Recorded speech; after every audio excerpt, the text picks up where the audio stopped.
Hello students, welcome to the class of Shatrughan Sir Physics, the finest and the easiest way to learn the concept of physics. So in this video we discuss about vector product of the vectors, clear? And in previous video we discuss about scalar product of the vectors. So एक question बनता है कि what is the main difference between scalar product and dot and vector product. Okay, scalar product co dot product से भी बोलते हैं और vector product का एक नाम बेटा क्रॉस प्रोडक्ट भी होता है. मैं बोल चुका हूँ, बता चुका हूँ प्रीवियस लेक्चर्स में. जो बच्चे नए जुड़ रहे हैं उनसे मेरा कहना है कि आप लोग इस वीडियो को तब देखें जब प्रीवियस वीडियो आप लोग सारी स्टेप वाइज, मैं सीरियल वाइज लेक्चर वाइज डाल रहा हूँ, वो सारी वीडियोस क्लियर कर लें. ठीक है, चलिए हम बात करते हैं. मैंने आप लोगों को बताया था कि डॉट प्रोडक्ट क्या होता है, स्केलर प्रोडक्ट क्या होता है, कि A dot B equal to हमारा सीधा सा क्या बनता था बेटा कि ए डॉट बी जब निकालते थे तो ए डॉट बी निकालने के लिए जैसे कोई आई प्लस जे माइनस टू के कैप इस टाइप का हो, dot I plus J minus के कैप इस टाइप का होता था.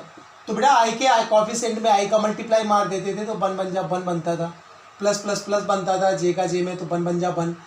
कुल मिलाकर के इस तरीके से हम सॉल्व करते थे. मैंने प्रीवियस लेक्चर में बता रखा है. कुछ बातें ये भी बताई थी कि आई डॉट आई, समझ रहे हैं, ये वैल्यू वन होती है. जे डॉट जे ये भी वन होती है. के डॉट के ये भी वन होता है. बट कभी जब अलग अलग हो, जैसे आई डॉट जे हो गया तो आई डॉट जे क्या होता था, ज़ीरो होता था. ये सारी बातें मैं बता चुका हूँ प्रीवियस लेक्चर में. आज की क्लास मैं अब स्टार्ट करने जा रहा हूँ. So let's start the class. What is cross product? Cross product को बेटा हम वेक्टर प्रोडक्ट भी बोलते हैं. बोल चुका हूँ मैं कि जब रिजल्टेंट आपका वेक्टर निकल के आता है तब ऐसे प्रोडक्ट को हम वेक्टर प्रोडक्ट बोलते हैं. तो बात आती है वेक्टर प्रोडक्ट को हम दिखाते कैसे हैं, लिखते कैसे हैं, फार्मूला क्या होता है. तो हम बात करते हैं जरा कि जैसे कभी भी आपका वेक्टर ए इक्वल टू आपका गिवन हो, सपोज करो two I cap minus J cap plus K cap. Vector B equal to आपका गिवन हो I cap minus J cap plus two K cap, इस टाइप का गिवन हो. आपसे बोल दिया जाए कि find the value of vector A cross vector B, या फिर बोल दिया जाए कि find the cross product of the vector A and vector B. बहुत इंपॉर्टेंट है, बहुत बड़ा संसार है वेक्टर का, जो कि आप लोग क्लास 12 मैथ में सीखते हैं और आगे भी बहुत ज़्यादा यूज है इसका, वेक्टर एनालिसिस का. But in the physics syllabus of the class CBSE 11th we discuss about the some part of the vectors and this part is also them. बेटा वेक्टर ए गिवन है, vector B given है, vector A cross vector B निकालना है तो आपको process क्या हो पता होना चाहिए. सबसे पहले लॉजिक समझ लो. आपको आई जे के लिखना है. ए क्रॉस बी निकालते समय आप इस तरीके का साइन बनाएंगे, आई जे के लिख देंगे. अब बेटा पहले क्या है, वेक्टर ए पढ़ रहा है तो coefficient of I, coefficient of J and coefficient of के ये इस जगह पर सेकेंड रो में लिख देंगे. समझ रहे हैं, डिटर्मिनेंट फॉर्म में बनाते हैं हम. किस फॉर्म में बनाते हैं, डिटर्मिनेंट फॉर्म में. तो बेटा जब यहाँ से हम लिखेंगे तो ये क्या लिखेंगे, टू माइनस वन, यहाँ से के का कॉफिशिएंट वन है. अब बेटा आफ्टर दैट वेक्टर बी के कॉफिशिएंट्स उठाते हैं, कितना है, वन माइनस वन टू, तो वन माइनस वन टू. कहने का मतलब आई जे के छोड़ देंगे, सिर्फ इनके कॉफिशिएंट्स उठा लेता हूँ मैंने सारे कॉफिशिएंट उठा लिए. क्लियर हुआ इतना करने के बाद अब मैं क्या करता हूँ, सबसे पहले आप लोगों को करना क्या है वो प्रोसेस समझना. ये क्या लिखा है, आई कैप, मासूमियत से समझना. आई कैप ऐसे ही लिख दिया, ब्रैकेट लगेगा. अब बेटा ये देखो ये रो होती है, ये तीन क्या है, रो है. ये फर्स्ट सेकेंड थर्ड ये कॉलम्स है. तो जैसे आई कैप लिया है तो आई कैप के लिए आपको क्या है, ये वाली रो छुपा लेनी पड़ेगी और ये वाला कॉलम छुपा लेना पड़ेगा.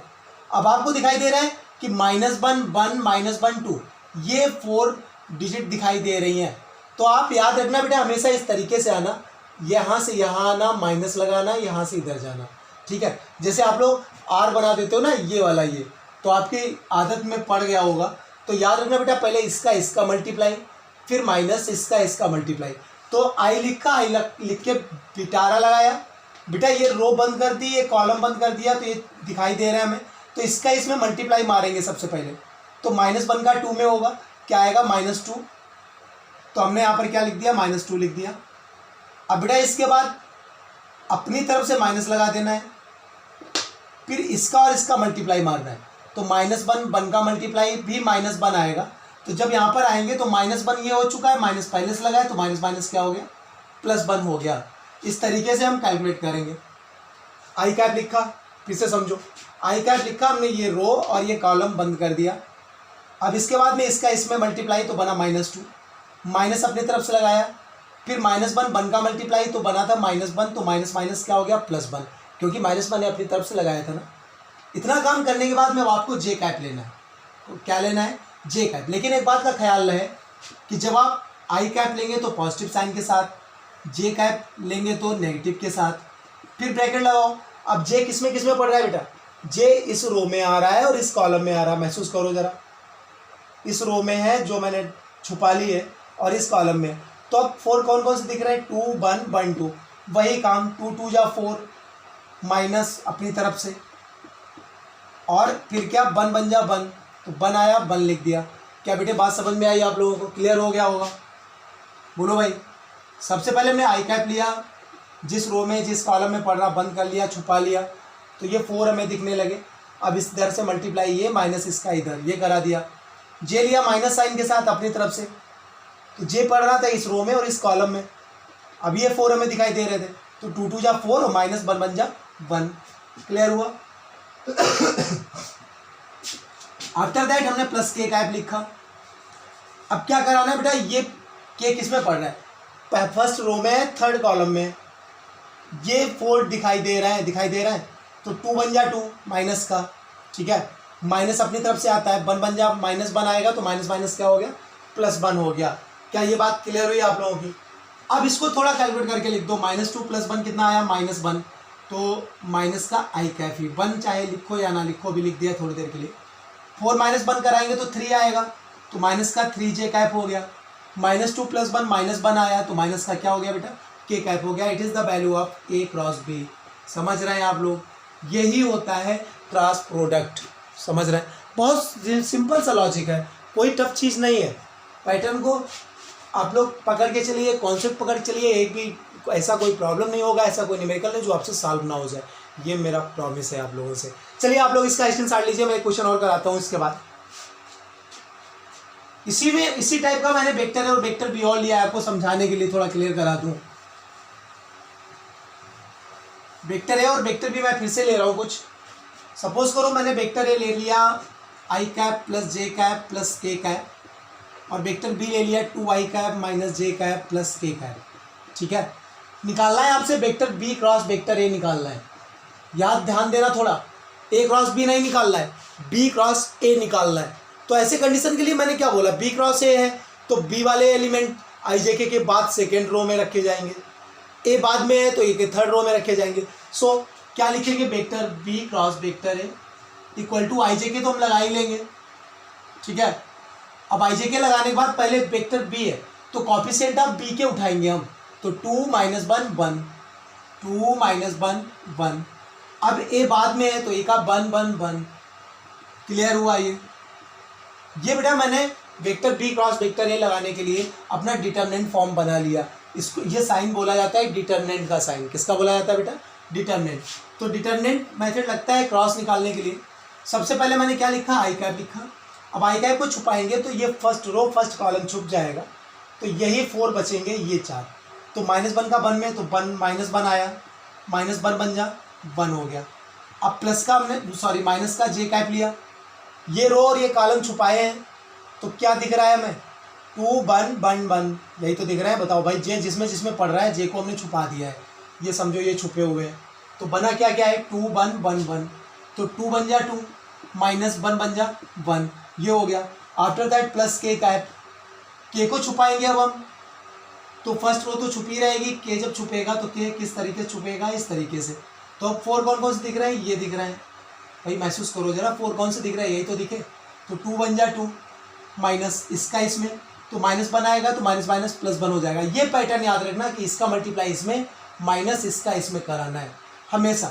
आगे बढ़ाएंगे तो -1 बना, माइनस का 2 तो माइनस का 2 आई कैप, 2 - 1 कराया तो 1 आया, तो 1 जे के साथ में लगाओ या ना लगाओ, 2 1 3 हो गया, तो प्लस का कितना 3 K cap. It is the value of vector B cross vector A, और भी can say the cross product of vector B and vector A. Clear है बेटा? अच्छा, एक बात तुम्हारी जानकारी लिए बता दें, कुछ प्रॉपर्टीज होती है वेक्टर प्रोडक्ट की, इसको नोट कर लिया है आप लोगों ने, मैं इरेज कर रहा हूँ। तो बात करते हैं प्रॉपर्टीज ऑफ क्रॉस प्रोडक्ट। तो प्रॉपर्टीज में ज़्यादा नहीं आपको मैं बताऊंगा, ज़्यादा इतना लेंथी नहीं बनाऊंगा कि आप लोग लर्न करने में दिक्कत दें या समझ में ना आए।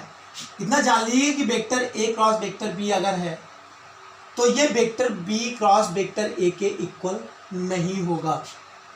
क्यों नहीं होगा बेटा? क्या होता है कि vector A cross vector B जो होता है ये minus vector B cross vector A होता है, डायरेक्शन बदल जाता है। जैसे ए और बी दो वेक्टर्स हैं, सपोज करो ये ए है ये वेक्टर बी है, ठीक है, थोड़ी देर के लिए। तो इन दोनों का क्रॉस प्रोडक्ट कराया गया, भले ये किसी भी एंगल पर हो, कैसे भी रखे हो, तो इनका जो रिजल्टेंट आता है बेटा वो ये है। और इसकी क्या है डायरेक्शन जो होती है, ये दोनों वेक्टर्स के साथ में 90 डिग्री का एंगल बनाता है। बात को समझो फिर से कि कोई भी दो वेक्टर्स हो, कैसे भी रखे हो, कहीं पर भी हो, इनका अगर क्रॉस प्रोडक्ट कराया जाता है तो इनका जो रिजल्टेंट निकल के आता है, रिजल्टेंट का मतलब जो भी आंसर आ रहा था, ये इन दोनों वेक्टर्स के साथ में हमेशा परपेंडिकुलर होता है। सपोज करो ये दोनों वेक्टर थे, तो ये हमारा ये वाला मार्कर जो है ये किसको शो कर रहा है, इनका रिजल्टेंट शो कर रहा है। अब अगर हम इसको बदल दें, जैसे अभी हमने ए क्रॉस बी लिया था, अब बदल दिया बी क्रॉस ए ले लिया, तो इनका रिजल्टेंट रहेगा तो परपेंडिकुलर, लेकिन अभी ऊपर की तरफ था, अब नीचे की तरफ हो जाएगा। समझ रहे हैं? पहले डायरेक्शन ऊपर थी, अब डायरेक्शन कहाँ हो जाएगी, नीचे हो जाएगी। तो इसका मतलब क्या है कि डायरेक्शन चेंज हो गई। तो A cross B B cross A magnitude में तो सेम होंगे बट डायरेक्शन चेंज होगी। तो क्रॉस प्रोडक्ट की ये पहली प्रॉपर्टी हुई कि कोई भी वेक्टर का अगर क्रॉस प्रोडक्ट होता है, ए डॉट बी होता है, तो बी डॉट ए के इक्वल नहीं होता, माइनस बी अगर A cross B equal to B cross A कराना है तो माइनस साइन लग जाएगा। तो A cross B equal to minus B cross A, लेकिन ये आपस में इक्वल नहीं होते हैं। क्लियर है? ये तो पहली प्रॉपर्टी रही। दूसरी प्रॉपर्टी मैंने बातों बातों में समझा दी कि इन दोनों का जो रिजल्टेंट निकल के आता है वो दोनों के साथ में परपेंडिकुलर होता है। क्लियर है? दोनों के साथ में 90 डिग्री का एंगल बनाता है।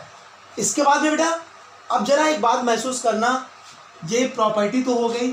जैसे अब vector A cross vector B का एक फार्मूला भी होता है, मॉडा वेक्टर ए मॉडा वेक्टर बी साइन थीटा, ये तो हो गया। लेकिन बेटा एक एन कैप और आ जाता है। क्या आ जाता है? एन कैप और आ जाता है। ये एन कैप क्या है? ये एन कैप होता है unit vector in the direction of resultant. N cap क्या होता है बेटा? ये यूनिट वेक्टर होता है in the direction of resultant. क्यों आता है जरा इसको महसूस करना। मॉडा वेक्टर ए को हम ए लिख सकते हैं, मैंने प्रीवियस वीडियोस में बताया हुआ है कि किसी भी वेक्टर का अगर हम मॉड कर देते हैं तो वेक्टर का साइन हटा देते हैं, क्योंकि वो जो निकल के आता है that is the magnitude of that vector. Clear है? तो मॉडा वेक्टर ए कितना? ए बन गया। ऐसे ही मॉडा वेक्टर बी बी बन गया। आगे अगर साइन थीटा रहता तो इसमें से कुछ भी आपका ऐसा नहीं था जो क्रॉस प्रोडक्ट को शो कराता, ये दिखाता है कि ये रिजल्टेंट हमारा वेक्टर फिजिकल क्वांटिटी है। कोई वेक्टर क्वांटिटी तो नहीं है ना, अभी तो ए बी साइन थीटा तीन के तीनों स्केलर है। तो ऐसी कंडीशन के लिए हम इसका डायरेक्शन जो हमारा होता है ए क्रॉस बी का, इसके लिए हम एन कैप लगा देते हैं। अच्छा एन कैप होता क्या बवाल है, ये अब मैं थोड़ा समझा दूँ। एन कैप क्या होता है? जैसे ये यूनिट वेक्टर बोला जाता है, किसी के भी ऊपर कैप लग जाए वो बेटा यूनिट वेक्टर होता है। और यूनिट वेक्टर का मीन्स क्या होता है कि जिस वेक्टर का मॉड जो होता है मैग्नीट्यूड 1 होता है that is called unit vector. Clear है? तो एन कैप का मतलब 1 होता है। और एन कैप बनता कैसे? ये बनता है vector N upon mod of vector N. ये जब आप अभी न्यूमेरिकल्स करेंगे तब मैं इसके बारे में ज़्यादा गहराई से बताऊंगा। अभी फिलहाल में आप लोग ये समझ लीजिए कि एन कैप क्या होता है। ये यूनिट वेक्टर होता है in the direction of the resultant of vector A and vector B. Clear है? अच्छा, और ये जो डायरेक्शन आती है ये हमेशा वेक्टर और वेक्टर बी के क्या होती है? परपेंडिकुलर होती है। मतलब जो रिजल्टेंट आता है उसकी डायरेक्शन की बात कर रहा हूँ। क्लियर हो रहा होगा? ओके। एक बात और जान लीजिए, कुछ प्रॉपर्टी में और है कि अगर हम डॉट प्रोडक्ट जब पढ़ाए थे तब बताए थे कि अगर आई डॉट आई करा दो तो 1 होता था। क्लियर है? लेकिन इसमें नहीं है। इसमें अगर आई क्रॉस आई कराओगे तो ये 0 हो जाता है।